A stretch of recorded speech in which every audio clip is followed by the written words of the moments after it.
In this video, I'm going to show you how you can turn on or off touch to search on your Google Chrome browser using your smartphone. If you find this video helpful, I'll kindly request that you support me by liking the video and also by subscribing to this channel. Alright, so the turn to touch feature is usually on, and to know that it's on, if you go ahead and select any text, for instance this, you will see we have an option to search down below. And just by highlighting the word or touching on it, you can search that specific word or that specific feature. So to turn this feature on and off, it's pretty simple. Just follow these steps. First, go to your browser homepage, and from here, click on these three dots and go to settings. From settings, you should see this option, Google service. Go ahead and tap on it, and down below, you should see this option, touch to search.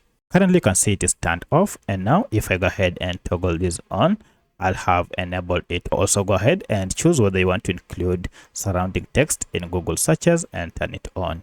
So once this is turned on, now if you select any text or any website, the direct search option will pop up. However, if you don't want the search pop-up that I showed you previously, go ahead and turn off this option, and this will disable this touch to search option on Google Chrome. Now with this off, each and every time you try to select a word, the search option will not be available. For instance, I've turned it off, and if I go ahead and try to select any word, you can see I'll select it, but we shall not have a pop-up for search down below. So that's how you can turn on or off touch to search on your Google Chrome browser using your smartphone. If you have any other question, kindly let me know in the comment section. Otherwise, thanks for watching, and let's meet in the next video.